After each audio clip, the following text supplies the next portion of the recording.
video today, and I was going to do just random fun facts. I have a long list of fun facts, but then I watched the last episode of Tiger King, the new one that came out after the fact, where the host, I forget his name, but he sits down with the entire cast of Tiger King, or almost the entire cast, and just like asks them questions and whatever, like a follow-up sort of wrap-up episode. And I was like, I wonder if there are facts on the internet about Tiger King, and I found some. So I've read like the first 2 or 3, but I wanted to read the rest with you, really. So I have my list. I'm not going to show you my phone because I had to fight really hard to get the lighting to where I wanted it to be so that it wasn't too harsh, and if I show my phone, it's going to auto-adjust to the screen, and then I'm going to lose it, and I'm going to be mad, but I'm going to put the picture in the thumbnail so you saw it. And it's titled 40 Things You Probably Didn't Know About Tiger King. It's on menshealth.com, which I'm just noticing, which I don't know why that's funny to me. This was published on April 1st, 2020, so pretty recent. So I will read you the introduction. It says, everyone's talking about Joe Exotic these days. The subject of Netflix's surprise hit Tiger King, Murder, Mayhem, and Madness is just one of the eccentric personalities in the docuseries about the underworld of big cat breeding. Even though the show went into detail about how the lives of exotic Carole Baskin, I can't say her name without saying it like that, and Doc Antle intertwine, resulting in a bitter and bizarre rivalry turned murder for hire plot. Here's everything the show didn't air. So if you're like me and you're fishing for more information, then these might be good. I finished Tiger King in less than 24 hours. All 7 episodes. Now there's 8 with the after show, but all 7 episodes that originally came out, I finished in less than 24 hours.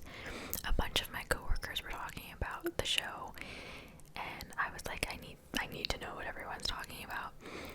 And that was it. I watched the first episode and I was like, give me more. Some of my friends think it's trash and only watched the first episode, but then I have a lot of other friends who finished the whole thing and love it, so it's an experience. If you haven't watched it, I would recommend it. Alright, so let's get started. Fact number 1. The director is a lifelong reptile enthusiast. Before co-directors Eric Goode and Rebecca Chaiklin started working on the docuseries, Goode had his own animal obsession, turtles.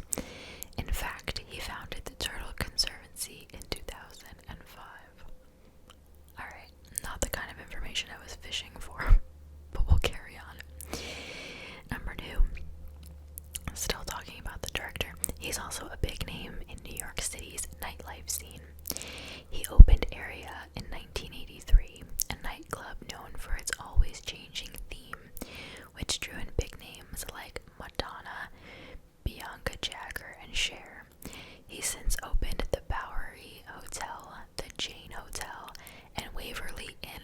I love the Jane Hotel. It's a hotel, but the bottom floor is a club lounge, and they play such good music.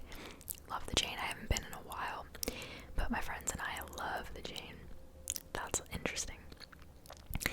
Fact number 3. There is a podcast about Joe Exotic. 2 weeks before the Netflix show came out, Robert Moore's podcast, Joe Exotic, Tiger King, was released, which goes into even more detail about the people involved. Moore spent 4 years working on the podcast, spent a week living at the zoo, and even attended Exotic's trial. Number 4. Exotic made his employees sign non-disclosure agreements. That doesn't surprise me. According to Moore, he was the one that got his arm bitten off by a tiger, but still works with the tigers. According to Moore, the agreements were for $1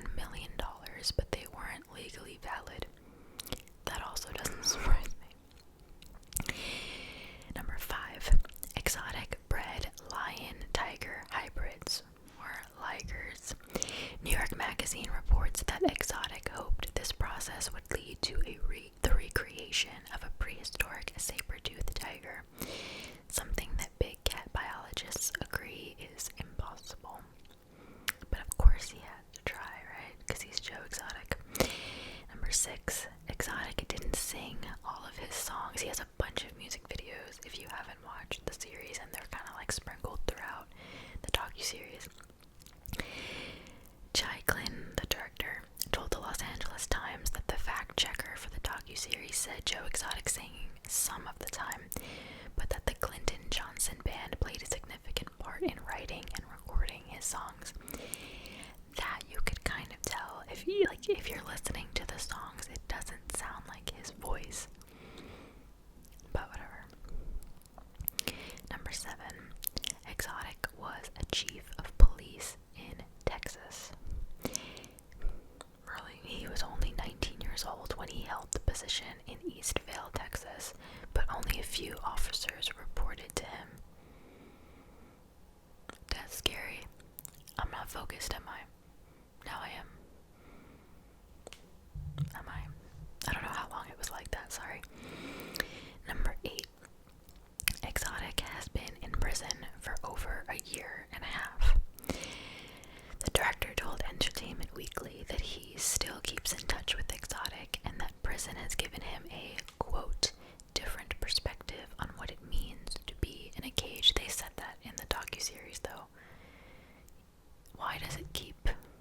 Do I have to lean forward for it to focus on me? Okay, I'll stay leaned forward. Someone said that at the end of the docuseries, that like now he's gonna know what it's like to be in a cage or something like that. That rings a bell. I don't know. Number 9, oh lord, Cardi B is determined to get Joe Exotic out of jail. That is an iconic duo right there. Turn my mic so that I can come closer. Alright, let's just see what it says. The rapper tweeted that she was going to start a GoFundMe page to help pay for Exotic's legal battle and get him out of serving his 22-year prison sentence. Whether she's kidding or not is yet to be determined. I'm gonna go ahead and say that she's not kidding, because that's a Cardi thing to do. Number 10, Carole Baskin, I said it normally that time, is not a fan of the docuseries. Surprise, surprise. Oh, it says, we can't say we're surprised. Here's what she said in a blog post she published on her website about the Netflix show. Quote, there are not words for how disappointing it is to see that the series has had the sole goal of being as salacious and sensational as possible to draw viewers. I mean, if I had a part in my husband's disappearance and it was brought to light in a docuseries, I wouldn't have liked it either. Anyway, 11. Filmmakers say there was a lack of evidence in Baskin's husband's death. It says, quote, we subpoenaed phone records and they don't exist anymore in the records, 𝓢𝓸𝓬𝓲𝓪 told Esquire. We've done so many things that we were trying to follow up on, and there's just such a lack of evidence that it's really difficult to pursue it further. 12. The show has sparked renewed interest in the cold case of Baskin's husband. That's what I was saying before. Authorities in Tampa told Deadline that they're receiving new tips, about 6 a day, about Jack Donald Don Lewis, who's been missing since 1997. In a press conference, the Hillsborough County Sheriff Chad Crostner said they will be reviewing the evidence. But if they're getting 6 tips a day after this whole documentary came out, I'm going to go ahead and assume that a lot of the tips are false and people are just being annoying. But I'd be very interested to see what they uncover if they revisit that case. A lot of you want me to do a true crime video on Carole Baskin. I don't know. We'll see. We'll see. 13. Baskin had a boyfriend after her husband's death. Yeah, isn't he in the docuseries? His name, oh, I guess not. His name was Jay Bagel, and after they broke up, he reportedly filed a restraining order against her. just like Lewis did, according to Moore. This happened before Baskin married her current husband, Howard Baskin. Okay, I was thinking about Howard. So I guess she just chases these men away. I don't know. 14. Howard Baskin has spoken out in defense of his wife. This dude creeps me the heck out. I'm sorry. Not to be mean, but he creeps me out. He said, in 15 years of living together, we have never had an argument. He said in the video on Facebook after the show came out, we have never even had a harsh word where the other had to come back later and say, I'm sorry I said that. Sus. 15. Baskin says she settled her lawsuit with 𝓢𝓸𝓬𝓲𝓪's mother. According to her blog post after Shirley 𝓢𝓸𝓬𝓬𝓲𝓪, I don't know, admitted to a list of fraudulent activities she participated in with 𝓢𝓸𝓬𝓲𝓪, the Baskins did not require her to make any payments to them and did not take her house. Okay. 16. Big Cat Rescue invited Kim Kardashian West to visit. When Kim tweeted about the show, asking followers if they think Baskin killed her husband, she did that. Dang. Big Cat Rescue responded saying, we would love for you to visit Big Cat Rescue once COVID-19 is over to meet Carole, tour GFAS accredited sanctuary for big cats, and learn about how you can help end abusive cub petting. That is some passive-aggressive stuff right there. They were not just nicely inviting her over. The tea. Oh my goodness, if you hear that thumping, Maya is having like a psycho attack in the hallway. Sorry. 17. Doc Antle isn't a fan of the series either. He's another one that creeps me out. The owner of the Institute for Greatly Endangered and Rare Species released a statement saying, we can only assume it is because Doc Antle has been such a high-profile wildlife personality for so many decades that his association would create more buzz. It is important to understand that this series is not a documentary. It's sensationalized entertainment with paid participants. That's interesting. Tiger King is the bizarre story of Joe and Carole and their feud. These characters are not representative of experts in the wildlife sector or world-class facilities like ours here in Myrtle Beach. That was the man with 5 wives, if you didn't remember. 18. Doc Antle was in Britney Spears' 2001 VMA performance. You know, the one where she danced with a snake and had big cats on stage with her. That's a younger Antle. To the left of Britney, there's a picture. I'm sure you can see if you look up the performance. Yeah, that's him. Wow, he's aged a lot in the last 19 years. Well, that is 2 decades, so I guess one would age a lot.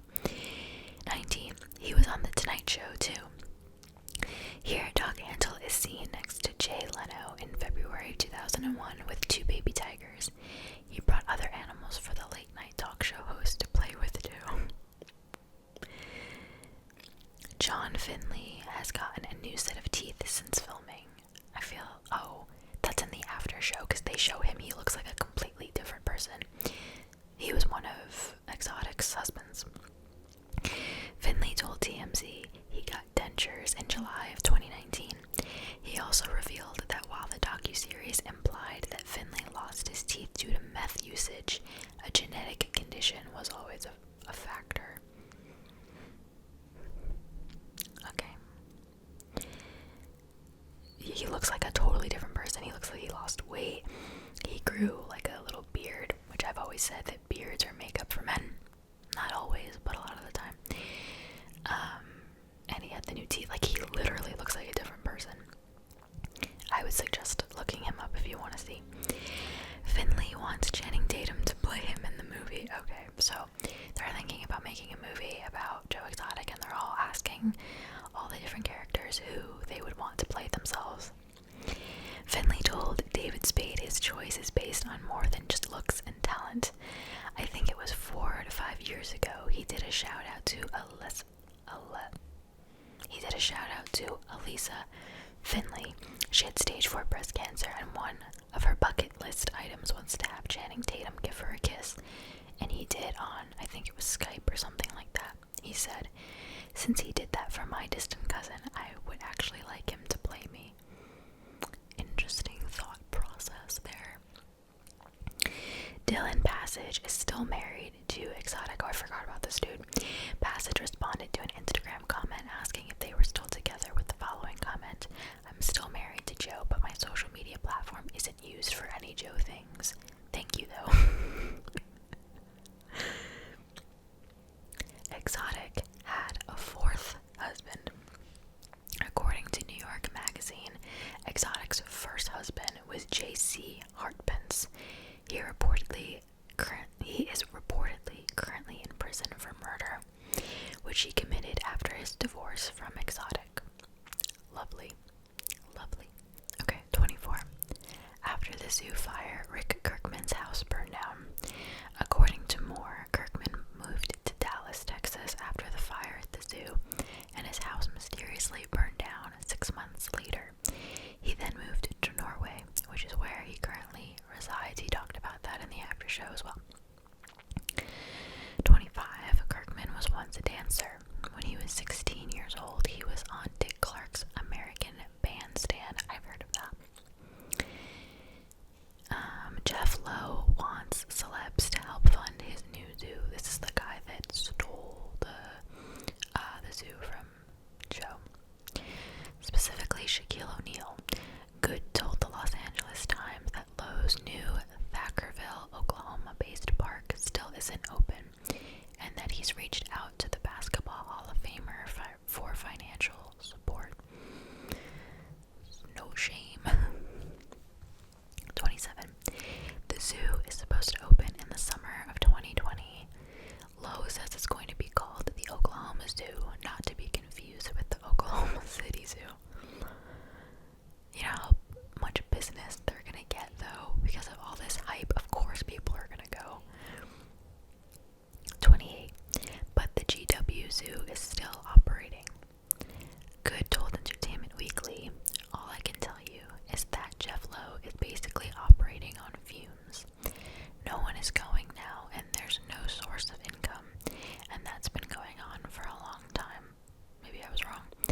And Good reiterated that Lowe's financial issues were there long before the COVID-19 pandemic began. 29.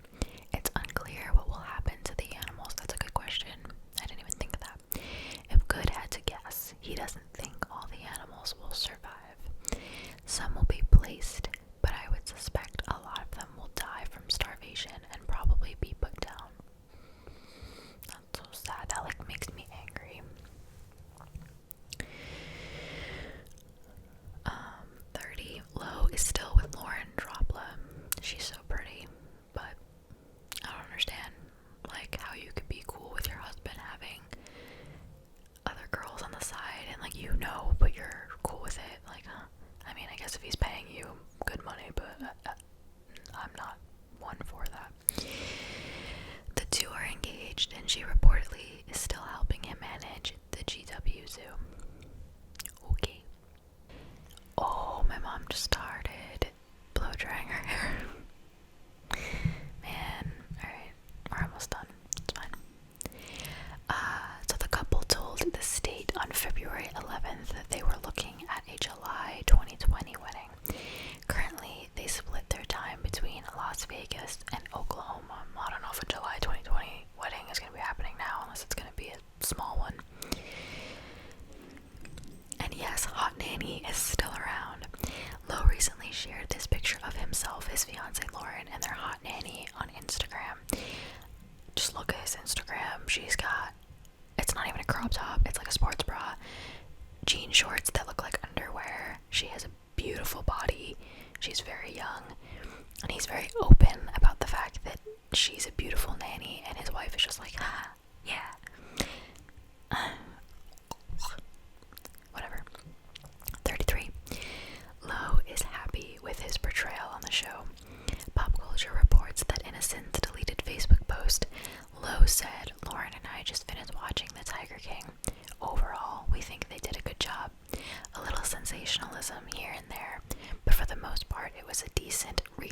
Digest version, telling the story of a sick, twisted animal abuser, Joe Exotic. You could tell they were not friends. 34. Lowe had to sell his Ferrari for the zoo. That's right, because Lowe said he and Lauren are, quote, committed to the care of hundreds of animals who rely on us to keep them safe and healthy, according to pop culture. Lowe also said he thinks his biggest contribution to the animal kingdom was helping take down Exotic. He's very passionate about that. 35. Lowe and Exotic almost opened a bisexual strip club / petting zoo. That's new information. They were going to buy the land next to the zoo for this extension and call it Tigers and Dreams. Okay. 36. Exotic's zoo had alligators from Neverland Ranch. Moore said he first started looking into this when the Los Angeles Times published a story titled Michael Jackson's Alligators Burned Alive in Animal Park Fire. It turns out Exotic did have one of the alligators from Michael Jackson's ranch at his zoo, but it survived the fire. I didn't even know Michael Jackson had that. I had no idea. My camera is acting real funky today. Sorry. 37. The Uncut Gems filmmakers have a connection to Tiger King. I don't know who that is. According to Josh and Benny's Safdie's Twitter account, they worked for the Turtle Conservancy for a few years and therefore worked with Goode, I don't know, one of the directors. Of Goode, they said, love him and love the show. I don't know who they are, so. 38. Universal is working on a miniseries based on the podcast. Kate McKinnon has signed on to star as Carole Baskin. She kind of looks like her a little bit, according to Moore, but the rest of the casting decisions haven't been announced. McKinnon will executive produce alongside Hernan Lopez and Marshall Louis. 39. This isn't Exotic's first documentary. He was also in a BBC documentary called 𝓢𝓸𝓬𝓲, America's Most Dangerous Pets, back in 2011. So it probably wasn't about him, but he was probably in it. And last but not least, this one isn't surprising. Exotic is loving his newfound fame, even from prison. This is a quote from the director. Joe has called me quite a few times over the last few days and weeks. One, he is absolutely ecstatic about the series and the idea of being famous. Go told the Los Angeles Times, honestly, we can't say we're surprised. Yeah, Joe is just obsessed with the idea of people knowing him and knowing his name and having money and being flashy and being the best, and it just got him into a lot of trouble. But of course, news spreads, word spreads, so even though he's in prison, he knows what's going on. He knows that everyone knows him, and I have seen a few things actually of people like really seriously trying to protest and like try to get him out of jail. I just want to know why. Like, and I'm not saying any of the characters are better than the other one. That's not what I'm saying. They all are twisted and have issues, in my opinion. Not all of them, but like 85% of them that you see in the show have problems. So I'm not trying to say he's the worst and the other ones are better, but just why? Like, why would you want him to get out of jail? I don't know. A lot of the cast members say like he's gonna die in prison and he deserves to die in prison. But one of his employees, the one that got his hand eaten off, he said he deserves to be in there, but I don't want to see him die in there. So it just depends on who you ask. But if you watched this whole video and you really didn't know what I was talking about, I would recommend it. Just go on Netflix. It's only 7 episodes, 8 plus the after show, and just watch it. I did it in a day. You can do it. It is a roller coaster. It is wild. It's trashy. It's unbelievable at certain points, but it's very entertaining, and it also opens your eyes to a lot of things too. So